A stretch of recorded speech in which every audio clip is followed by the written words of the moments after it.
നമസ്കാരം, ഞാൻ Jayashankar, home and commercial interior consultant. Doctor ഇൻറ്റീരിയറിൻ്റെ പുതിയൊരു എപ്പിസോഡിലേക്ക് എല്ലാവർക്കും ഒരിക്കൽ കൂടി സ്വാഗതം. ഇന്നത്തെ വീഡിയോ നിങ്ങൾക്ക് ഏറ്റവും പ്രയോജനപ്രദമായിട്ടുള്ള ഒരു വീഡിയോ ആയിരിക്കും. ഇതും ഒരു ലോക്ക്ഡൗൺ എപ്പിസോഡാണ്. പുറത്ത് നമുക്ക് വീഡിയോസൊന്നും ചെയ്യാൻ സാധിക്കത്തില്ല. അതുകൊണ്ട് ഇങ്ങനെയുള്ള ഏറ്റവും ഇമ്പോർട്ടൻ്റ് ആയിട്ടുള്ള വീഡിയോസ് നിങ്ങൾക്ക് തരിക എന്ന ഉദ്ദേശത്തോടെയാണ് ഞാൻ ഈ വീഡിയോ ചെയ്യുന്നത്. എങ്ങനെ ഇൻറ്റീരിയർ ചെയ്യണം? നമ്മൾ പലപ്പോഴും ഇൻറ്റീരിയർ ചെയ്യുമ്പോഴത്തേക്കും പല കൺഫ്യൂഷൻസും നമുക്ക് ഉണ്ടാവാറുണ്ട്. അപ്പോൾ അതിനൊരു മറുപടിയാണ് ശരിക്കും ഇന്നത്തെ വീഡിയോ. അപ്പോൾ എങ്ങനെ ഇൻറ്റീരിയർ ചെയ്യണം എന്ന് നമ്മൾ ആലോചിക്കുമ്പോഴേക്കും ഏറ്റവും പ്രധാനമായിട്ട് ആലോചിക്കേണ്ട മറ്റൊരു സംഗതിയാണ് എപ്പോഴാണ് ഇൻറ്റീരിയർ നമ്മൾ പ്ലാൻ ചെയ്യേണ്ടത്. നമ്മളൊരു വീട് വയ്ക്കാൻ പ്ലാൻ ചെയ്യുന്നു, അതുപോലെ തന്നെ ഇമ്പോർട്ടൻ്റ് ആണ് ഇൻറ്റീരിയറും. അപ്പോൾ ആ വീട് പ്ലാൻ ചെയ്യുന്ന സമയത്ത് തന്നെ നമ്മൾ ഇൻറ്റീരിയറും പ്ലാൻ ചെയ്യണം എന്നുള്ളതാണ്. നമ്മൾ വീട് പ്ലാൻ ചെയ്യുമ്പോൾ നമ്മളൊരു ആർക്കിടെക്റ്റ് എഞ്ചിനീയറെ നമ്മൾ ഏർപ്പെടുത്തുന്നു, അദ്ദേഹം പ്ലാൻ അത് വരയ്ക്കുന്നു. അതിന് ശേഷമാണ് നമ്മൾ വീട് വയ്ക്കാനായിട്ട് അല്ലെങ്കിൽ വീടിൻ്റെ ബാക്കിയുള്ള കാര്യങ്ങളിലോട്ട് പോകുന്നത്. ആ സമയത്ത് തന്നെ നമ്മൾ ഇൻറ്റീരിയറും പ്ലാൻ ചെയ്യുക. അതിൻ്റെ ഒരു റീസൺ എന്താണെന്ന് വെച്ചാൽ, സാധാരണഗതിയിൽ നിങ്ങൾക്കറിയാം, നമ്മൾ എല്ലാ ആൾക്കാരും ഇൻറ്റീരിയർ പ്ലാൻ ചെയ്യുന്നത് വീട് പകുതിയായതിനു ശേഷമാണ്. ചെയ്യുമ്പോഴേക്കും നിങ്ങൾ ശ്രദ്ധിച്ചിട്ടുണ്ടാവും, നമ്മളിപ്പോൾ ഒരു വാർഡ്രോബ് പണിയുന്നു, അവിടെ ആ വാർഡ്രോബ് പണിയുന്നതിൻ്റെ നടുക്ക് ഒരു പ്ലഗ് പോയിൻ്റ് ഉണ്ടാവും, ഒരു ഇലക്ട്രിക് പോയിൻ്റ് ഉണ്ടാവും. ഇതെന്തുകൊണ്ടാണെന്ന് വെച്ചാൽ നമ്മളത് ആദ്യം പ്ലാൻ ചെയ്യാത്തത് കൊണ്ടാണ്. പിന്നെ നമ്മൾ വിചാരിക്കുന്നത് പോലെ സ്പേസ് നമ്മൾ അന്നേരം ആദ്യം തന്നെ വിചാരിക്കും നമ്മൾ ഇൻറ്റീരിയർ ചെയ്യാനായിട്ടുള്ള സ്പേസ് അകത്തുണ്ട് എന്ന് വിചാരിക്കും. പക്ഷേ ഇത് പ്ലാൻ ചെയ്തില്ല എങ്കിൽ ഒന്നുകിൽ സ്പേസ് കുറഞ്ഞു പോകും, ചിലപ്പം സ്പേസ് കൂടിപ്പോകാം. അപ്പോൾ ഇതിനൊക്കെ ഒരു പരിഹാരമായിട്ടാണ് നമ്മൾ വീട് എപ്പോൾ പ്ലാൻ ചെയ്യുന്നു അതുപോലെ തന്നെ ഇൻറ്റീരിയറും പ്ലാൻ ചെയ്യണം എന്ന് പറയാൻ കാര്യം. ഇതിൻ്റെ ബാക്കി എന്ന് പറയുന്നത് ഓൾ അബൌട്ട് ഇൻറ്റീരിയർ എന്നുള്ളതാണ്. അതായത് നിങ്ങൾക്കിത് കണ്ടു കഴിയുമ്പോഴത്തേക്കും ഒരു ഇൻറ്റീരിയർ എങ്ങനെ ചെയ്യണം എന്ന് നിങ്ങൾ ഓരോരുത്തർക്കും മനസ്സിലാവും.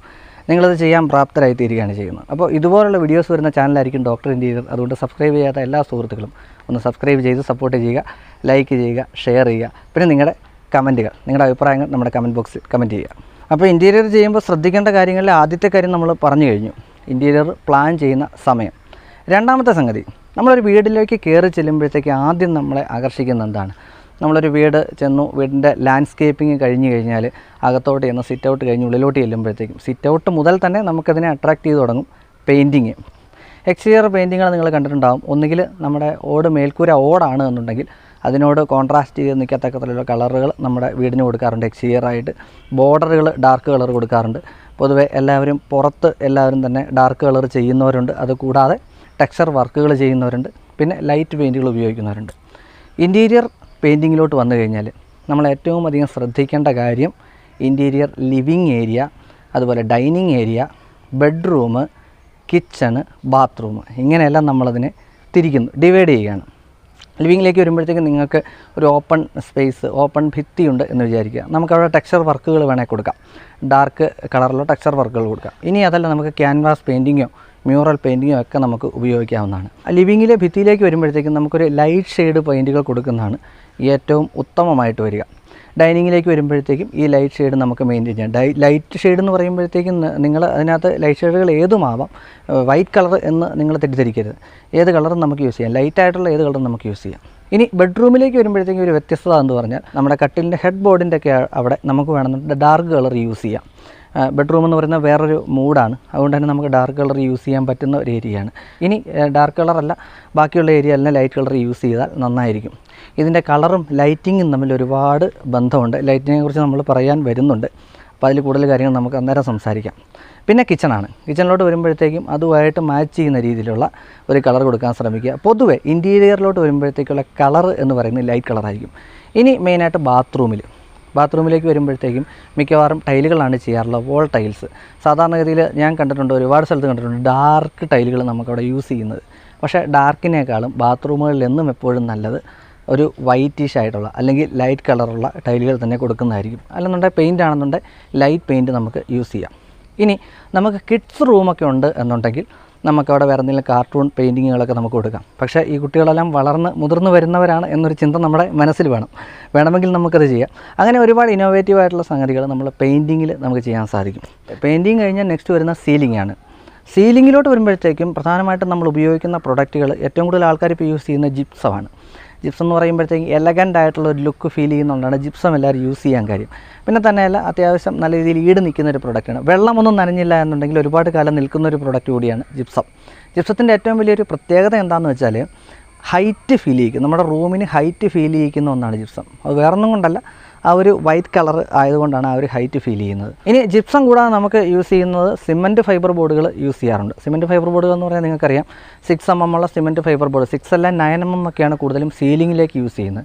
ഈ 6 mm cement fibre board use ചെയ്താലും അതിൻ്റെ മുകളിൽ നമുക്ക് പുട്ടിയിട്ട് വൈറ്റ് കളർ അടിച്ചതിന് ശേഷം വേണം ബാക്കിയുള്ള കാര്യങ്ങൾ ചെയ്യാനായിട്ട്. ജിപ്സത്തെക്കാളും ഡ്യൂറബിൾ ആയിട്ടുള്ള പ്രൊഡക്റ്റാണ്. അതായത് വെള്ളമൊന്നും വേണം, ഒന്നും സംഭവിക്കത്തില്ല എന്നൊരു പ്രത്യേകതയുണ്ട് നമ്മുടെ സിമൻറ്റ് ഫൈബർ ബോർഡിന്. പിന്നെ ഇതിനകത്ത് ഉപയോഗിക്കുന്ന മറ്റൊരു പ്രൊഡക്റ്റ് PVC ആണ്. PVC പൊതുവെ ഇപ്പോൾ ആൾക്കാർക്ക് അതിനകത്തുള്ള ഒരു പ്രാമുഖ്യം കുറഞ്ഞു വരികയാണ്. കാര്യം എന്താണെന്ന് ചോദിച്ചാൽ PVC ചൂടൊക്കെ അടിക്കുമ്പോഴത്തേക്കും ബെൻഡാവാനുള്ള സാധ്യത കൂടുതലാണ്. പിന്നെ മറ്റൊന്ന് പ്ലൈവുഡ് സീലിംഗ് ആണ്. പൊതുവേ ആൾക്കാർ ചെയ്യാനായിട്ട് റിസ്ക് എടുക്കാൻ താല്പര്യപ്പെടാത്ത ഒന്നാണ് പ്ലൈവുഡ് സീലിംഗ്. പക്ഷേ ഞാൻ പേഴ്സണലി എക്സ്പീരിയൻസ് ചെയ്തിട്ടുള്ളതുകൊണ്ടാണ് ഞാനത് പറയുന്നത്. GI പൈപ്പ് ഉപയോഗിച്ച് 2x2 വലിപ്പത്തിൽ GI പൈപ്പ് ഉപയോഗിച്ച് ചെയ്തതിന് ശേഷം അതിൻ്റെ മുകളിലേക്ക് പ്ലൈവുഡ് ഫിക്സ് ചെയ്ത് സ്ക്രൂ ചെയ്ത് ഉറപ്പിക്കുന്ന ഒരു രീതിയാണ് ഈ ഒരു പ്ലൈവുഡ് സീലിംഗ് എന്ന് പറയുന്നത്. പ്ലൈവുഡ് സീലിങ്ങിന് മറൈൻ പ്ലൈവുഡാണ് നമ്മൾ കൂടുതൽ യൂസ് ചെയ്യുന്നത്. മറൈൻ പ്ലൈവുഡിന് പകരം BWR യൂസ് ചെയ്യാറുണ്ട്. കാര്യം വെള്ളം വീണാൽ വലിയൊരു പ്രശ്നം വരത്തില്ല. അതിൻ്റെ താഴ്ഭാഗത്തൊക്കെ നമുക്ക് വേറെ എന്ത് വേണേൽ ഡിസൈൻസ് കൊടുക്കാം. ഇനി ജിപ്സം സീലിങ്ങിലാണെങ്കിലും നമുക്ക് ഒരുപാട് ഇന്നോവേറ്റീവായിട്ട് ചെയ്യാൻ പറ്റുന്നത് എന്താണെന്ന് ചോദിച്ചാൽ പർഗോളയൊക്കെ കൊടുത്ത് ചെയ്യാവുന്നതാണ്. വിനീർ വർക്കുകളൊക്കെ ജിപ്സം സീലിങ്ങിൽ നമുക്ക് കൊടുക്കാം. സീലിംഗ് കഴിഞ്ഞാൽ പിന്നെ നമുക്ക് അടുത്ത ഇൻറ്റീരിയറുമായിട്ട് ബന്ധപ്പെട്ട് വരുന്ന ലൈറ്റ്സ് ആൻഡ് ഫാനാണ്. ഇതെല്ലാം ഉൾപ്പെടുന്നതാണ് ഇൻറ്റീരിയർ. അപ്പോൾ ലൈറ്റ്സ് ഫാൻസ് എന്ന് പറയുമ്പോഴത്തേക്കും നമ്മൾ ഉപയോഗിക്കുന്ന ലൈറ്റുകളുടെ കളർ, ഇപ്പോൾ വാം ലൈറ്റുകൾ ഉപയോഗിക്കുന്ന പ്രത്യേകത ഞാൻ പറയാം. നമ്മുടെ ഭിത്തികളൊന്നും തന്നെ യൂണിഫോമിറ്റി മെയിൻറ്റെയിൻ ചെയ്യത്തില്ല. കാര്യം വേവ്സ് ഒക്കെ ഉണ്ടാകും. എത്രയൊക്കെ നമ്മൾ വാട്ടർ ലെവൽ പിടിച്ചു എന്ന് പറഞ്ഞാലും ചെറിയ വേവ്സ് ഒക്കെ ഉണ്ടാകും. അപ്പോൾ ഇത് ബ്രൈറ്റ് ലൈറ്റാണ്, നമുക്കത് കൃത്യമായിട്ട് അതിൻ്റെ മുകളിലോട്ട് അടിക്കുമ്പോഴത്തേക്ക് നമുക്കത് കാണാൻ പറ്റും. അതേസമയം വാം ലൈറ്റ് ആണെന്നുണ്ടെങ്കിൽ ഇത് ആ ഒരു യൂണിഫോം സ്ട്രെങ്ത് അല്ലെങ്കിൽ ഒരു യൂണിഫോം ലുക്ക് ഫീൽ ചെയ്യുന്ന, വാം ലൈറ്റ് ആണെന്നുണ്ടെങ്കിൽ ഒരു യൂണിഫോം ലുക്ക് നമുക്ക് ഫീൽ ചെയ്യും. കാര്യം ഈ ഒരു വേവ്സ് നമുക്ക് ഒട്ടും തന്നെ അറിയാൻ സാധിക്കത്തില്ല. ലൈറ്റുകളെല്ലാം തന്നെ ഓരോ റൂമിലും വരുന്ന ലൈറ്റുകൾക്ക് അതിൻ്റേതായിട്ടുള്ള പ്രാധാന്യമുണ്ട്. ഇപ്പോൾ ലിവിങ്ങിൽ അതുപോലെ ഡൈനിങ്ങിൽ ഒക്കെയുള്ള ലൈറ്റുകൾ ഏകദേശം ഒരുപോലെ ആയിരിക്കും. പാനൽ ലൈറ്റുകളായിരിക്കും നമ്മൾ അതിനായിട്ട് കൊടുക്കുന്നത്. ഇനി നമ്മൾക്ക് നമ്മുടെ TV യൂണിറ്റിലോട്ടൊക്കെ വരുമ്പോഴത്തേക്കും സാധാരണഗതിയിൽ TV യൂണിറ്റ് ചെയ്തതിന് ശേഷം അതിൻ്റെ മുകളിൽ നിന്ന് ചെറിയ LED ബൾബുകളൊക്കെ കൊടുത്ത് കാണാറുണ്ട്. സൈഡിൽ കൂടെ നമുക്ക് റണ്ണിങ് ലൈറ്റുകളൊക്കെ കൊടുക്കാം. ബെഡ്റൂമിലോട്ട് വരുമ്പോഴത്തേക്കും ലൈറ്റിൻ്റെ കാര്യം തന്നെ വ്യത്യസ്തമാണ്. ബെഡ്റൂമിൽ നമുക്ക് പാനൽ ലൈറ്റുകൾ നമ്മൾ യൂസ് ചെയ്യാറുണ്ട്. കൂടാതെ ചെറിയ കുട്ടികളൊക്കെ ഉണ്ടെന്നുണ്ടെങ്കിൽ ചെറിയ സീരിയൽ ബൾബുകളോ അല്ലെങ്കിൽ ചെറിയ LED ബൾബുകളോ നമ്മളവിടെ യൂസ് ചെയ്യാറുണ്ട്. ചെറിയ വെളിച്ചം കിട്ടാനൊക്കെ ആയിട്ട് നമ്മളത് യൂസ് ചെയ്യാറുണ്ട്. കിച്ചണിൽ വരുമ്പോഴത്തേക്ക് നമ്മൾ കുക്ക് ചെയ്യുന്നതിന് ഫ്രണ്ടിലായിട്ട് നമുക്ക് ലൈറ്റുകൾ ഇല്ലാതിരിക്കാൻ ശ്രമിക്കുക. ഇപ്പോൾ അതുപോലെ ലൈറ്റുകൾ വരുന്നില്ല. പക്ഷേ എങ്കിൽ പോലും പാനൽ ലൈറ്റുകൾ ആ ഒരു ഡിസ്റ്റൻസ് ഇട്ട് കൊടുക്കാൻ ശ്രമിക്കുന്നതാണ് ഏറ്റവും ഭംഗി. അതിപ്പോൾ കിച്ചണിൽ നിന്ന് തന്നെയല്ല, നമ്മൾ ഏത് റൂമിൽ ലൈറ്റ് കൊടുത്തെന്ന് പറഞ്ഞാലും കൃത്യമായിട്ടുള്ള ഡിസ്റ്റൻസ് നമ്മൾ മെയിൻറ്റെയിൻ ചെയ്യണം. ആ ഡിസ്റ്റൻസ് കീപ്പ് ചെയ്താൽ മാത്രമേ ആ ലൈറ്റിൻ്റെ ഏരിയ അത് കൃത്യമായിട്ട് കവർ ചെയ്യത്തുള്ളൂ. ഇനി എക്സ്റ്റീരിയർ വരുമ്പോഴത്തേക്ക് ഇപ്പോൾ നമ്മൾ ഗാർഡൻ ഏരിയയിലൊക്കെ നമുക്ക് എക്സ്റ്റീരിയർ ലൈറ്റുകൾ അവൈലബിൾ ആണ്. ബൊള്ളാർഡ് ലൈറ്റുകൾ അവൈലബിൾ ആണ്. എക്സ്റ്റീരിയർ വോളിലൊക്കെ ആയിട്ട് വോൾ ലൈറ്റുകൾ അവൈലബിൾ ആണ്. ഇനി വോൾ ലൈറ്റുകളിൽ തന്നെ നമുക്ക് കളറുള്ള LED ലൈറ്റുകളൊക്കെ നമുക്ക് അവൈലബിൾ ആണ്. ഇനി ലൈറ്റ് കഴിഞ്ഞാൽ അടുത്തത് വരുന്ന ഫാനിലേക്കാണ്. അപ്പോൾ ഫാൻ ഞാൻ ഇതിനകത്ത് പറയാൻ കാര്യം എന്താണെന്ന് വെച്ചാൽ ഇപ്പോൾ കൂടുതലായിട്ടും നമ്മൾ യൂസ് ചെയ്യാനായിട്ട് ഞാൻ അഡ്വൈസ് ചെയ്യുന്നത് BLDC ഫാനുകളാണ്. BLDC ഫാനുകളുടെ ഒരു പ്രത്യേകത നമ്മുടെ കറണ്ട് കൺസപ്ഷൻ 13% 30% കുറയ്ക്കാൻ പറ്റും എന്നൊരു പ്രത്യേകത കൂടിയുണ്ട്. അതുകൂടാതെ BLDC ഫാനുകൾ സാധാരണ ഫാനുകളെ അപേക്ഷിച്ച് ഒരുപാട് ഡിസൈൻസിൽ, വുഡൻ ഡിസൈൻസിലും അതുപോലെ പല ഡിസൈൻസിലും പല കളേഴ്സിലും നമുക്ക് അവൈലബിൾ ആണ്.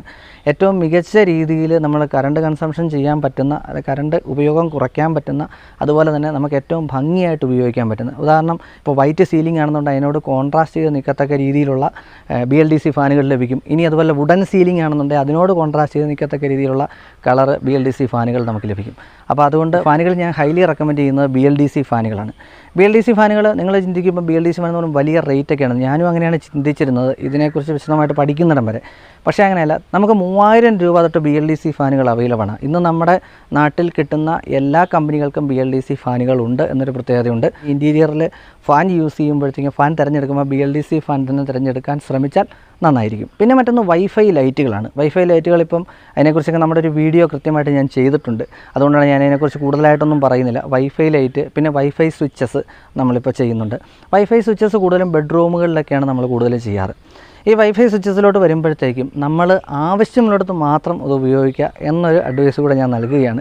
കാരണം എന്ന് വെച്ചാൽ എല്ലായിടത്തും നമുക്കത് ഉപയോഗിച്ചിട്ട് പ്രത്യേകിച്ച് പ്രയോജനമൊന്നും ഇല്ല എങ്കിൽ, ഇപ്പോൾ ബെഡ്റൂമിൽ നമുക്ക് കിടന്നുകൊണ്ട് റിമോട്ട് കൺട്രോൾ എല്ലാം കൺട്രോൾ ചെയ്യാൻ പാകത്തിനൊരു സാധനം കിട്ടിയാൽ നന്നാവും എന്ന് പറഞ്ഞുകൊണ്ട് നമുക്ക് ബെഡ്റൂമിൽ ഉപയോഗിക്കാം. പക്ഷേ ബാക്കി എല്ലായിടത്തും നമ്മളത് അങ്ങനെ ഉപയോഗിച്ചുകൊള്ളണമെന്നില്ല. അതുകൊണ്ട് എപ്പോഴും ആവശ്യമുള്ള സാധനങ്ങൾ മാത്രം ഇൻറ്റീരിയറിൽ ഉപയോഗിക്കുക എന്നത് എപ്പോഴും നിങ്ങളുടെ മൈൻഡിൽ കീപ്പ് ചെയ്യേണ്ട ഒരു ഇമ്പോർട്ടൻറ്റ് തിങ് ആണ്. ഇനി അടുത്ത ഇൻറ്റീരിയറിൽ പ്രധാനപ്പെട്ട സംഗതിയാണ് ഡോർസ് ആൻഡ് വിൻഡോസ്. അതായത് നമ്മളിപ്പോൾ തടി ഡോറുകൾ ഉപയോഗിക്കും, അതുപോലെ സ്റ്റീൽ ഡോറുകൾ ഉപയോഗിക്കും, മെറ്റൽ ഡോറുകൾ ഉപയോഗിക്കും, അങ്ങനെ പലതരത്തിലുള്ള ഡോറുകൾ നമ്മൾ ഉപയോഗിക്കാറുണ്ട്. അപ്പോൾ ഡോറുകൾ നമ്മൾ അങ്ങനെയുള്ള മെയിൻ ഡോറുകളായിട്ട് നമുക്ക് സ്റ്റീൽ ഡോറുകളോ തടി ഡോറുകളോ ഉപയോഗിക്കാം, ഫ്രണ്ട് ആൻഡ് ബാക്ക് ഡോറുകൾ. ഇൻറ്റീരിയർ ഡോറുകളിൽ വരുമ്പോഴത്തേക്കും നമുക്ക് സ്കിൻ ഡോർ ഉപയോഗിക്കാം, FRP ഡോറുകൾ ഉപയോഗിക്കാം, അതുപോലെ PVC മെറ്റീരിയൽ ഡോറുകൾ ഉപയോഗിക്കാം. പിന്നെ ബാത്റൂമിലേക്ക് വരുമ്പോൾ മെലാമിൻ ഡോർ ഉപയോഗിക്കാം, FRP ഡോർ ഉപയോഗിക്കാം, അങ്ങനെയുള്ള എല്ലാം ബാത്റൂമിൽ ഉപയോഗിക്കാം. കാര്യം എന്താ വെച്ചാൽ വെള്ളം നനയുന്ന ഏരിയ ആയതുകൊണ്ട്.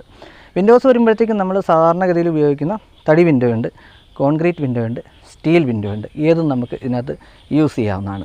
പിന്നെ മറ്റൊന്ന് ഫ്ലോറിങ്ങിനെ കുറിച്ച് വളരെ ഇൻഡെപ്തായിട്ടുള്ള വീഡിയോ നമ്മൾ ചെയ്തിട്ടുണ്ട്. ഫ്ലോറിങ്ങിലേക്ക് വരുമ്പോഴത്തേക്കും നമ്മൾ ആദ്യം തന്നെ പറഞ്ഞു തുടങ്ങേണ്ടത് ഇൻറ്റീരിയർ ആണ് നമ്മൾ പറയുന്നതെങ്കിൽ എക്സ്റ്റീരിയർ ഫ്ലോറിങ് ഇതുമായിട്ട് ബന്ധപ്പെട്ടാണ്. എക്സ്റ്റീരിയർ ഫ്ലോറിങ്ങിൽ വരുമ്പോഴത്തേക്കും നമ്മൾ സാധാരണ പേവിംഗ് ടൈലുകളൊക്കെയാണ് പണ്ട് യൂസ് ചെയ്തുകൊണ്ടിരുന്നത്. പക്ഷേ ഇന്ന് ആ പേവിംഗ് ടൈലുകൾ എന്നുള്ള കൺസെപ്റ്റ് മാറി നാച്ചുറൽ സ്റ്റോണിലേക്കൊക്കെ വന്നു. ബാംഗ്ലൂർ സ്റ്റോൺ, കടപ്പ സ്റ്റോൺ, കോട്ട സ്റ്റോണിലോട്ടൊക്കെ വന്നു. അങ്ങനെ വന്നപ്പോഴത്തേക്കും അത് വളരെ ഭംഗിയായിട്ട് ചെയ്യാൻ പറ്റി. വെള്ളം താഴത്തേക്ക് ഇറങ്ങുന്ന രീതിയിൽ തന്നെ നമുക്ക് ഈ പറഞ്ഞ ഈ ലാൻഡ്സ്കേപ്പിംഗ് എന്ന് പറയുന്ന ആ ഒരു കോൺസെപ്റ്റിൽ നമുക്ക് ചെയ്യാൻ പറ്റി ഫ്ലോറിങ്. ഇനി അവിടുന്ന് നമ്മൾ സിറ്റൗട്ടിലോട്ട് കയറുകയാണ്. സിറ്റൗട്ടിലോട്ട് വരുമ്പോഴത്തേക്കും സാധാരണ രീതിയിൽ പണ്ട് മാർബിൾ, ഗ്രാനൈറ്റൊക്കെ ഉപയോഗിച്ചുകൊണ്ടിരുന്നു. സിറ്റൗട്ടിൽ വരുന്ന പ്രോഡക്റ്റുകൾ ഇപ്പോഴും മാർബിൾ ഉപയോഗിക്കാം, ഗ്രാനൈറ്റ് ഉപയോഗിക്കാം, പിന്നെ ടൈലുകൾ യൂസ് ചെയ്യാം. പണ്ടെന്ന് പറഞ്ഞു കഴിഞ്ഞാൽ എല്ലാ മുറികളിലും യൂണിഫോമായിട്ട് നമ്മൾ ഫ്ലോറിങ് ചെയ്യുന്ന ഒരു രീതിയായിരുന്നു അവലംബിച്ചിരുന്നത്. ഇന്ന് ആ രീതി മാറി ഓരോ റൂമുകൾക്കും ഓരോരോ ഡിസൈൻ ടൈലുകൾ കൊടുക്കുന്ന രീതിയിലോട്ട് വന്നു. അങ്ങനെ വരുമ്പോഴത്തേക്ക് നമുക്ക് ലിവിങ് ഏരിയയിൽ ഏറ്റവും ബെസ്റ്റ് ഒന്നുകിൽ നമ്മുടെ കളറിനോട്, വോൾ കളറിനോട് കോൺട്രാസ്റ്റ് ചെയ്യുന്ന രീതിയിലിടാം, അല്ലെന്നുണ്ടെങ്കിൽ അതിനോട് സിമിലർ ആയിട്ടുള്ള രീതിയിൽ നമുക്ക് ടൈലുകൾ വിരിക്കാം. പക്ഷേ ഫ്ലോറിങ്ങിൽ വരുമ്പോഴേക്കും എന്നും എപ്പോഴും നമ്മുടെ ലിവിങ് ആൻഡ് ഡൈനിങ് ഏരിയയിൽ ലൈറ്റ് കളർ ടൈൽ വിരിക്കുന്നതായിരിക്കും ഏറ്റവും ഉത്തമം. പിന്നെ മറ്റൊന്ന്, ടൈൽ വിരിക്കുമ്പോൾ ഏറ്റവും അധികം ശ്രദ്ധിക്കേണ്ടത് സ്പേസർ ഇട്ട് എപ്പോക്സി ചെയ്ത് വിരിക്കുക എന്നുള്ളതാണ്. കാര്യം എന്താ വെച്ചാൽ ഫ്ലോറിങ് ഒരു തരത്തിൽ അല്ലെങ്കിൽ മറ്റൊരു തരത്തിൽ ഭംഗിയുടെ ഒരു കാര്യം കൂടിയാണ്. ഭംഗി മാത്രമല്ല, വൃത്തി. വലിയ റൂമുകളാണെന്നുണ്ടെങ്കിൽ നമുക്കവിടെ വലിയ സ്ലാബുകൾ വിരിക്കാം. ചെറിയ റൂമുകളാണ് നമുക്ക് എപ്പോഴും ചെറിയ സ്ലാബുകൾ തന്നെ വിരിക്കാൻ ശ്രമിക്കുക. ബെഡ്റൂമിലേക്ക് വരുമ്പോഴത്തേക്കും നമുക്ക് ഡാർക്ക് കളർ ധൈര്യമായിട്ട് യൂസ് ചെയ്യാം. കാര്യം എന്താണെന്ന് വെച്ചാൽ ബെഡ്റൂം നമ്മൾ കിടക്കാനായിട്ട് ഉപയോഗിക്കുന്ന കിടപ്പറയാണ്. അതുകൊണ്ട് തന്നെ നമുക്കവിടെ ഇഷ്ടമുള്ള 4K ടൈലുകളോ HD ടൈലുകളോ ഏത് കളേഴ്സ് വേണം നമുക്ക് ബെഡ്റൂമുകളിൽ യൂസ് ചെയ്യാവുന്നതാണ്. ഇനി അടുത്തത് കിച്ചൺ ഏരിയയാണ്. കിച്ചൺ ഏരിയയിലോട്ട് വരുമ്പോഴത്തേക്കും പ്രധാനമായിട്ടും ശ്രദ്ധിക്കേണ്ടത്, കിച്ചണിൽ നമ്മൾ അഴുക്കുകൾ വീഴും, കറകൾ വീഴും, എണ്ണ, അതുപോലുള്ള ഒരുപാട് കാര്യങ്ങളുണ്ടാകും. നമ്മളെപ്പോഴും മാറ്റ് ഫിനിഷ് ടൈലുകൾ യൂസ് ചെയ്യാൻ ശ്രമിക്കുക. മാറ്റ് ഫിനിഷ് ടൈലുകളിൽ തന്നെ ഡാർക്ക് കളറുകൾ സിറ്റൗട്ടിൽ യൂസ് ചെയ്യുന്നവരുണ്ട്. ഇനി അത് ലൈറ്റ് കളർ യൂസ് ചെയ്യുന്നവരുണ്ട്. പക്ഷേ ഡാർക്ക് കളർ ആകുമ്പോഴത്തേക്കും ഗുണം എന്താണെന്ന് വെച്ചാൽ ഈ സ്റ്റെയിൻസ് വീണാൽ നമുക്ക് അത്ര പെട്ടെന്ന് വിസിബിൾ ആയിരിക്കില്ല. ഇനി അടുത്തത് ബാത്റൂം ഫ്ലോറിങ്ങാണ്. ബാത്റൂം ഫ്ലോറിങ്ങിൽ ഏറ്റവും അധികം ശ്രദ്ധിക്കേണ്ട കാര്യം, ആദ്യം തന്നെ വാട്ടർ പ്രൂഫിങ് ചെയ്തതിന് ശേഷം മാത്രമേ ബാത്റൂമിൽ നമ്മൾ ഫ്ലോർ ചെയ്യാൻ പാടുള്ളൂ. ബാത്റൂം ടൈലുകൾ ഏതൊക്കെയാണെന്ന് നിങ്ങൾക്കറിയാം, അവൈലബിൾ ആണ്. ബാത്റൂം ടൈലുകൾ 60x60 തൊട്ട് നമുക്ക് അവൈലബിൾ ആണ്. ഇനി അതിൻ്റെ വലിയ സ്ലാബുകളൊക്കെ, ബാത്റൂം എന്ന് പറയുമ്പോൾ വലിയ 2x2ൻ്റെ മേളിലോട്ടുള്ള സ്ലാബുകളിൽ പോകാതിരിക്കുക. കാര്യം ബാത്റൂം അത്രയും ചെറിയൊരു ഏരിയയാണ്. അവിടെ വലിയ സ്ലാബ് ഇട്ടാൽ ഭയങ്കര വൃത്തികേടായിരിക്കും. അതുകൊണ്ട് ചെറിയ സ്ലാബുകൾ വിരിക്കുന്നു. ഇനി അതിൻ്റെ വോളുകളൊക്കെ നിങ്ങൾക്കറിയാമല്ലോ, ലൈറ്റ് വോളുകൾ കൊടുക്കാൻ ശ്രമിക്കുക. ഈ പറയുന്ന താഴെ ഇടുന്ന മാറ്റ് ഫിനിഷ് ടൈല് തന്നെ അതിൽ വോളിലും നമുക്ക് യൂസ് ചെയ്യാവുന്നതാണ്. യൂസ് ചെയ്താൽ വളരെ എലഗൻറ്റ് ലുക്ക് നമുക്ക് ഫീൽ ചെയ്യും. മറ്റൊന്ന് സ്റ്റെയർ കേസുകളാണ്. സ്റ്റെയർ കേസുകളിൽ ഇന്നിപ്പോൾ യൂസ് ചെയ്യാനായിട്ട് ഫുൾ ബോഡി വെട്രിഫൈഡ് ടൈലുകൾ, ഉരുട്ടിയ ഫുൾ ബോഡി വെട്രിഫൈഡ് ടൈലുകൾ അങ്ങനെ തന്നെ നമുക്ക് ലഭിക്കുന്നുണ്ട് ആ ഒരു സ്റ്റെയർ കേസിൻ്റെ വലിപ്പത്തിൽ തന്നെ. ഇനി അതല്ല, ഫുൾ ബോഡി വെട്രിഫൈഡ് ടൈലുകൾ നമുക്കല്ലാതെ ഉരുട്ടിയെടുത്ത് ഉപയോഗിക്കാവുന്നതാണ് സ്റ്റെയർ കേസുകളിൽ. പിന്നെ സ്റ്റെയർ കേസുകളിൽ പൊതുവെ യൂസ് ചെയ്യുന്ന ലപ്പോത്ര ഫിനിഷ് ഗ്രാനൈറ്റുകൾ കട്ട് ചെയ്ത് യൂസ് ചെയ്യാറുണ്ട്. അങ്ങനെയുള്ള കാര്യങ്ങളൊക്കെ നമുക്ക് ഫ്ലോറിങ്ങിന് ഉപയോഗിക്കാറുണ്ട്. ഇനി അതുകൂടാതെ ഫ്ലോറിങ്ങിലേക്ക് വരുമ്പോഴത്തേക്കും ഞാൻ ആദ്യം ഇതിന് മുന്നത്തെ ഫ്ലോറിങ്ങിനെ സംബന്ധിച്ചുള്ള വീഡിയോയിൽ ഇതിനെക്കുറിച്ച് വിശദമായിട്ട് പറഞ്ഞിട്ടുണ്ട്. അതുകൊണ്ട് ഞാൻ കൂടുതലായിട്ട് അതിനെക്കുറിച്ച് പറയാൻ ആഗ്രഹിക്കുന്നില്ല. പക്ഷേ എങ്കിൽ പോലും വുഡൻ ഫ്ലോറിങ്ങുകളും 1-2 റൂമുകളിലേക്ക് നമുക്ക് ഇഷ്ടമുള്ള റൂമുകളിൽ നമ്മുടെ കയ്യിൽ ക്യാഷ് മുടക്കാനുണ്ടെന്നുണ്ടെങ്കിൽ വുഡൻ ഫ്ലോറിങ്ങുകളും നമുക്ക് യൂസ് ചെയ്യാവുന്നതാണ്. ഇനി അടുത്തത് മോഡുലാർ ഇൻറ്റീരിയർ വർക്കാണ്. അതായത് ഇപ്പോൾ പണ്ടെന്നൊക്കെ പറഞ്ഞാൽ നമ്മൾ കിച്ചണൊക്കെ ഉണ്ടാക്കാനായിട്ട് ഒരു സ്ലാബ് വാർത്തിട്ട് അതിൻ്റെ മുകളിലേക്കായിരുന്നു നമ്മൾ ഷെൽഫ് പോലെയൊക്കെ സെറ്റ് ചെയ്ത് അതിനകത്ത് നമ്മൾ ബോക്സസൊക്കെ അടുക്കിയിട്ടായിരുന്നു നേരത്തെ നമ്മുടെ കിച്ചണിൽ ഇൻറ്റീരിയർ ചെയ്തിരുന്നത്. ഇന്നത് മാറി മോഡുലാർ എന്ന കൺസെപ്റ്റിലോട്ട് വന്നു. മോഡുലാർ ചെയ്യുന്നത് മെയിനായിട്ട് നമ്മൾ കയറി വന്നു കഴിഞ്ഞാൽ റൂമിനകത്തോട്ട്, നമ്മളൊരു വീടിനുള്ളിലോട്ട് കയറി വന്നു കഴിഞ്ഞാൽ ലിവിങ് ഏരിയയിലൊരു പാർട്ടീഷൻ ചെയ്യാനുണ്ടാവും. അതുപോലെ തന്നെ TV യൂണിറ്റ് ചെയ്യാനുണ്ടാവും. വാഷ് ബേസിൻ്റെ ഇവിടെ ക്യൂബിക്കിൾ ചെയ്യാനുണ്ടാവും. ഡൈനിങ്ങിലാണ് വാഷ് ബേസിൻ വരിക. ബെഡ്റൂമിലാണെന്നുണ്ടെങ്കിൽ കബോർഡ് ഉണ്ടാവും. അതുപോലെ തന്നെ ഡ്രസ്സിങ് യൂണിറ്റ് ഉണ്ടാവും. അതുപോലെ ചിൽഡ്രൻസിന് പഠിക്കാനായിട്ട് ഒരു സ്റ്റഡി ടേബിൾ സെറ്റ് ചെയ്യാനുണ്ടാവും. അതുപോലെ തന്നെ നമുക്ക് കിച്ചണിലോട്ട് വന്നു കഴിഞ്ഞാൽ ഫുള്ള് കിച്ചൺ ഏരിയയിൽ ഫുള്ള് മോഡുലാർ കിച്ചൺ തന്നെ സെറ്റ് ചെയ്യാനുണ്ടാവും. ഇതൊക്കെയാണ് നമ്മുടെ ഇൻറ്റീരിയറിലോട്ട് വരുന്നത്. ഇൻറ്റീരിയർ വരുമ്പോൾ നമ്മൾ മെയിനായിട്ട് ശ്രദ്ധിക്കേണ്ടത് ഉപയോഗിക്കുന്ന പ്രൊഡക്റ്റാണ്. ഇൻറ്റീരിയറിനെ കുറിച്ച് വളരെ വിശദമായിട്ട് ഈ ഒരു പ്രൊഡക്റ്റിനെ കുറിച്ചുള്ള വീഡിയോ, മെറ്റീരിയൽസിനെ കുറിച്ചുള്ള വീഡിയോ ഞാൻ ചെയ്തിട്ടുണ്ടായിരുന്നു. ഇൻറ്റീരിയർ മെറ്റീരിയൽസിലൊക്കെ ചെയ്യുന്ന ആ ഒരു ചതിപ്രയോഗങ്ങളെക്കുറിച്ചുള്ള വീഡിയോസ് ചെയ്തിട്ടുണ്ടായിരുന്നു. അതിൻ്റെ രണ്ടിൻ്റെ ലിങ്ക് ഞാൻ ഡിസ്ക്രിപ്ഷൻ ബോക്സിൽ കൊടുത്തേക്കാം. നിങ്ങൾക്ക് ആവശ്യമുള്ളവർക്ക്, കാണാത്തവർക്ക് കയറി കാണാം. അപ്പോൾ അതിനായിട്ട് നമ്മൾ മെയിനായിട്ട് നമ്മൾ ഉപയോഗിക്കുന്നത് പ്ലൈവുഡ് ഉണ്ട്, MDF ഉണ്ട്, HDF ഉണ്ട്, പിന്നെ അതുപോലെ PVC മെറ്റീരിയൽസ് യൂസ് ചെയ്യാറുണ്ട്. പിന്നെ അതിന് വരുന്നത് മൈക്കയാണ്. മൈക്ക ഒരുപാട് ബ്രാൻഡഡ് മൈക്കാസ് ഉണ്ട്, ലാമിനേഷൻ മൈക്കാസൊക്കെ നമുക്കിതിന് അവൈലബിൾ ആണ്. അതാണ് പിന്നീട് അടുത്ത് വരുന്ന പ്രോഡക്റ്റ്. അതുകൂടാതെ പിന്നെ വരുന്ന വിനീർസാണ്. വിനീർ അങ്ങനെ പൊതുവെ ഉപയോഗിച്ചപ്പോൾ കാണാറില്ല. നമ്മുടെ നാട്ടിൽ അത്ര പ്രചാരത്തിലില്ലാത്തൊരു പ്രൊഡക്റ്റാണ് വിനീർ, എങ്കിലും ഉപയോഗിക്കുന്നവരുണ്ട് കേട്ടോ. പിന്നെ അതുകൂടാതെ ലോക്സ്, ഹിഞ്ചസ് അങ്ങനെയുള്ള പ്രൊഡക്റ്റുകൾ. ഇതുപോലുള്ള കാര്യങ്ങളൊക്കെ നമ്മൾ ശ്രദ്ധിക്കുക. ഏതൊക്കെയാണ് എടുക്കുന്നത്, ഏതൊക്കെ ബ്രാൻഡാണ്, അതൊക്കെ കൃത്യമായിട്ടുള്ള കാര്യങ്ങളാണോ, കൃത്യമായിട്ടാണോ ഉപയോഗിക്കുന്നത്, കൃത്യമായിട്ടുള്ള സാധനങ്ങളിലാണോ വെക്കുന്നത്. ഈവൻ ഒരു സ്ക്രൂ പോലും നമ്മൾ ശരിക്കും പറഞ്ഞാൽ ക്രോസ് ചെക്ക് ചെയ്യണം എന്ന് തന്നെയാണ് എൻ്റെ പേഴ്സണലി ഉള്ള അഭിപ്രായം. കിച്ചൺ ഇൻറ്റീരിയറിലോട്ട് വരുമ്പോഴേക്കും നമ്മൾ പ്രധാനമായിട്ട് ശ്രദ്ധിക്കേണ്ടത്, നമ്മൾ എപ്പോഴും കിച്ചൺ കബോർഡുകൾ ചെയ്യുമ്പോഴേക്കും ആവശ്യമുള്ള അത്ര കബോർഡുകൾ മാത്രം ചെയ്യുക. നമ്മളിപ്പോൾ ഒരു വീട്ടിലേക്ക് ആവശ്യമുള്ള ഒരു 15 എണ്ണം മാത്രമേ കബോർഡ് ആവശ്യമുള്ളൂ. നമ്മളവിടെ 20-25 എണ്ണം ചെയ്ത് കഴിഞ്ഞാൽ ഭയങ്കര അരോചകമായിരിക്കും, ഭയങ്കര കൺജസ്റ്റഡ് ആവും, ഭയങ്കര വൃത്തികേടായിരിക്കും. അതുകൊണ്ട് തന്നെ നമ്മൾ യൂസ് ചെയ്യുന്ന എത്രമാത്രം നമുക്ക് യൂസേജ് വരുന്നു അതിനനുസരിച്ച് അതിന് വേണമെന്നുണ്ടെങ്കിൽ ഒരു 2 എണ്ണം കൂട്ടിയിട്ടോ, എന്നാലും കുഴപ്പമില്ല. ഈ 5-6 എണ്ണം കൂടി വന്നു നിങ്ങൾക്ക് തന്നെ നാളെ ഇതൊരു ബുദ്ധിമുട്ടായിരിക്കും. പിന്നെ മറ്റൊന്ന് കിച്ചൺ കൗണ്ടർ ടോപ്പുകൾ. കിച്ചൺ കൗണ്ടർ ടോപ്പുകൾ മെയിനായിട്ട് ഉപയോഗിക്കുന്ന മെറ്റീരിയൽസ് എന്ന് പറഞ്ഞാൽ ഗ്രാനൈറ്റ് അല്ലെങ്കിൽ നമ്മുടെ നാനോ വൈറ്റ്, ഇനി അതല്ലെങ്കിൽ ഇപ്പോൾ ഉള്ള ഫുൾ ബോഡി വെട്രിഫൈഡ് ടൈലുകൾ. മാർബിൾ ഇപ്പോൾ അങ്ങനെ ഉപയോഗിക്കാറില്ല. ഗ്രാനൈറ്റ് വരികയാണെന്നുണ്ടെങ്കിൽ ഗാലക്സി, അതുപോലെ ജെറ്റ് ബ്ലാക്ക് അങ്ങനെയുള്ള ഗ്രാനൈറ്റുകളാണ് ഇപ്പോൾ കൂടുതൽ യൂസ് ചെയ്യുന്നത്. നാനോ വൈറ്റ് ഇപ്പോൾ ഭയങ്കരമായിട്ട് ആൾക്കാരുടെ ഇടയിൽ ട്രെൻഡായിക്കൊണ്ടിരിക്കുന്ന ഒരു പ്രൊഡക്റ്റാണ്, പക്ഷേ സെൻസിറ്റീവ് ആയിട്ടുള്ളൊരു പ്രൊഡക്റ്റാണ്. ഇനി വേണമെന്നുണ്ടെങ്കിൽ നാനോ വൈറ്റ് ബാക്കിയുള്ള കിച്ചൺ കൗണ്ടർ ടോപ്പുകളെ വെച്ചിട്ടുള്ളൊരു കമ്പാരിസൺ വീഡിയോ ചെയ്യണമെന്നുണ്ടെങ്കിൽ നമുക്കത് ചെയ്യാം. ഞാൻ അതിനെക്കുറിച്ച് ആലോചിക്കുന്നുണ്ട്. അത് വേണമെന്നുള്ളത് നിങ്ങളൊന്ന് കമൻറ്റ് ചെയ്യുക. പിന്നെ മറ്റൊന്ന് നമ്മുടെ സാധാരണഗതിയിലുള്ള ഫുൾ ബോഡി വെട്രിഫൈഡ് ടൈലുകളാണ്. അതും ഇപ്പോൾ കൂടുതൽ കിച്ചൺ കൗണ്ടർ ടോപ്പായിട്ട് യൂസ് ചെയ്യാറുണ്ട്. പിന്നെ വരുന്നത് കിച്ചൺ സിങ്കുകളാണ്. സിംഗിൾ സിങ്കുകൾ ഇപ്പോൾ ഉണ്ട്, കൂടാതെ ഡബിൾ സിങ്കുകൾ ഇപ്പോൾ വരുന്നുണ്ട്. ഡബിൾ സിങ്കുകൾ ഉപയോഗിച്ച് കഴിഞ്ഞാൽ നിങ്ങൾക്ക് നാളെ ഭാവിയിൽ അത് കൂടുതൽ ഉപയോഗപ്രദമാകും എന്നാണ് എൻ്റെ ഒരു പേഴ്സണൽ ഒപ്പീനിയൻ. പിന്നെ വരുന്നത് ഹുഡ് ആൻഡ് ഹോബുകൾ. ഒരുപാട് ബ്രാൻഡഡ് ഹുഡ് ആൻഡ് ഹോബുകൾ നമുക്കിടയിൽ പ്രചാരത്തിലുണ്ട്. അതും നിങ്ങൾക്ക് വേണേൽ യൂസ് ചെയ്യാം. ഇപ്പോഴത്തെ ട്രെൻഡായിട്ടുള്ള പ്രൊഡക്റ്റുകൾ നിങ്ങൾ എടുക്കുന്നതായിരിക്കും ഏറ്റവും ബെസ്റ്റ്. ഞാൻ ഹുഡ് ആൻഡ് ഹോബുകളെക്കുറിച്ച് ഒരു വീഡിയോ, അതിൻ്റെ ഒരു ഷോറൂമിൽ തന്നെ ഒരു വീഡിയോ ചെയ്തിട്ടുണ്ട്. അതിൻ്റെ ഗുണങ്ങളും ഒക്കെ വെച്ചിട്ടുള്ളൊരു വീഡിയോ ഞാൻ ചെയ്തിട്ടുണ്ട്. അപ്പോൾ അതും നിങ്ങൾ കാണാത്തവർക്കായിട്ട് ഞാൻ ഡിസ്ക്രിപ്ഷൻ ബോക്സിലിട്ടേക്കാം. നിങ്ങൾക്ക് ആവശ്യമുള്ളവർക്ക്, കാണാത്തവർക്കും അത് കയറി കാണാവുന്നതാണ്. പിന്നെ മറ്റൊന്ന് പ്രധാനമായിട്ടും ഹുഡ് ആൻഡ് ഹോബുകൾ ചെയ്യുമ്പോഴത്തേക്കും ചിമ്മിനി അടുപ്പുകളിൽ ഈ 2 സൈഡിലുമായിട്ട് ഒരു ഷെൽഫ്, 2 സൈഡിലുമായിട്ടൊരു ബോക്സ് വെക്കാൻ സാധിച്ചാൽ, ഒരു കിച്ചൺ ക്യാബിനറ്റ് വെക്കാൻ സാധിച്ചാൽ വളരെ നന്നാവും. കാര്യം അത്യാവശ്യം പെട്ടെന്ന് എടുക്കാനുള്ള സാധനങ്ങളൊക്കെ നമുക്കവിടെ പ്ലേസ് ചെയ്യാൻ പറ്റും. പിന്നെ പ്രധാനമായിട്ടും ശ്രദ്ധിക്കേണ്ടത് കിച്ചൺ കബോർഡുകൾ ചെയ്യുമ്പോഴേക്കും നമുക്ക് കൈയെത്തുന്ന ദൂരത്തിൽ, അതായത് കൈയെത്തുന്ന ഉയരത്തിലെല്ലാം തന്നെ ഇത് ചെയ്തെടുക്കുക എന്നുള്ളതാണ്. കൺജസ്റ്റഡ് ആവാതെ ചെയ്യുന്ന കിച്ചൺ കബോർഡാണ് കാണാനായിട്ട് ഏറ്റവും ഭംഗി, നമുക്ക് ഉപയോഗിക്കാനും ഏറ്റവും ബെസ്റ്റ് അതുതന്നെയായിരിക്കും. ഏറ്റവും അവസാനമായിട്ട് വരുന്ന ഒരു പാർട്ടാണ് കർട്ടൻസ്. കർട്ടൻസ് എന്ന് പറഞ്ഞാൽ നമ്മുടെ വിൻഡോ കർട്ടൻസാണ് ഞാൻ ഉദ്ദേശിക്കുന്നത്. വിൻഡോ കർട്ടൻസ് നമ്മുടെ ഈ പറഞ്ഞതുപോലെ നമ്മുടെ ഏതാണോ കളറ്, നമ്മുടെ വോളിൻ്റെ കളർ, അതിനോട് കോൺട്രാസ്റ്റ് ചെയ്യത്തക്ക രീതിയിലുള്ള വിൻഡോ കർട്ടൻസ് ഇട്ടാൽ വളരെ നന്നായിരിക്കും. മെറ്റീരിയൽസ് ഒരുപാട് നല്ല മെറ്റീരിയൽസ് നമുക്ക് ലഭിക്കുന്നതാണ്. ജൂട്ട് മെറ്റീരിയൽസൊക്കെ ഇപ്പോൾ ലഭ്യമാണ് നമ്മുടെ മാർക്കറ്റിൽ. അതുമൊക്കെ വിൻഡോ കർട്ടൻസിനായിട്ട് നമുക്ക് ഉപയോഗിക്കാവുന്നതാണ്. എല്ലാ സ്ഥലത്തും ഈ കർട്ടൻ ഇട്ട് പാർട്ടീഷൻ ചെയ്യുക എന്ന് പറയുന്നത് അത്ര ഒരു നല്ല പ്രവണതയല്ല. അത് നമുക്ക് ഇന്നതൊരു കാണാനൊരു ഭംഗി തോന്നിയേക്കാമെങ്കിലും നാളെ അത് നമുക്ക് അരോചകമായിട്ട് തോന്നാം. ഈ ലൈറ്റുകളുടെ കാര്യത്തിലും അതൊരു പ്രധാന ഘടകമാണ്. നമ്മൾ പല ലൈറ്റുകളും വെക്കും, അതുപോലെ നമ്മൾ പല സംഗതികൾ നമ്മൾ ഉണ്ടാക്കി വെക്കും. നമുക്ക് അന്നേരം കാണുമ്പോൾ ഒരു കൗതുകമുണ്ട്. എല്ലാം ആഗ്രഹവും ചേർച്ചയും തമ്മിൽ ഒരുപാട് വ്യത്യാസമുണ്ട്.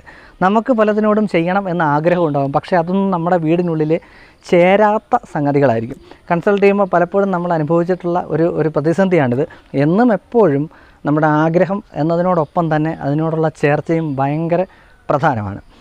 അപ്പോൾ ഇൻറ്റീരിയറിനെ കുറിച്ചുള്ള ഇന്നത്തെ വീഡിയോ ഇതാണ്. എനിക്ക് തോന്നുന്ന ഏകദേശം എല്ലാം തന്നെ കവർ ചെയ്തു എന്ന് ഞാൻ വിശ്വസിക്കുന്നു. ഇനി ഏതെങ്കിലും വിട്ടുപോയിട്ടുണ്ടെങ്കിൽ നിങ്ങളൊന്ന് നോട്ടീസ് ചെയ്യുക. നമ്മൾക്ക് അതിനെക്കുറിച്ച് ഞാൻ വീണ്ടും നമുക്കൊരു കമൻറ്റിലൂടെ ഞാൻ മറുപടി തരുന്നതാണ്. അപ്പോൾ ഇതൊരു ഉപയോഗപ്രദമായിട്ടുള്ള വീഡിയോ ആയി എന്ന് ഞാൻ വിശ്വസിക്കുന്നു. ഇതുപോലുള്ള വീഡിയോസ് വരുന്ന ചാനലാണ് ഡോക്ടർ ഇൻറ്റീരിയർ. നിങ്ങൾ സപ്പോർട്ട് ചെയ്യണം, ലൈക്ക് ചെയ്യണം, ഷെയർ ചെയ്യണം. നിങ്ങളുടെ കമൻറ്റുകൾ തീർച്ചയായിട്ടും എൻ്റെ കമൻറ്റ് ബോക്സിലിടണം. ഇനിയും ഇതുപോലെ മറ്റൊരു മികച്ച വീഡിയോ ആയിട്ട് ഞാൻ എത്തും. അതുവരേക്കും Ajay Shankar signing off, doctor interior.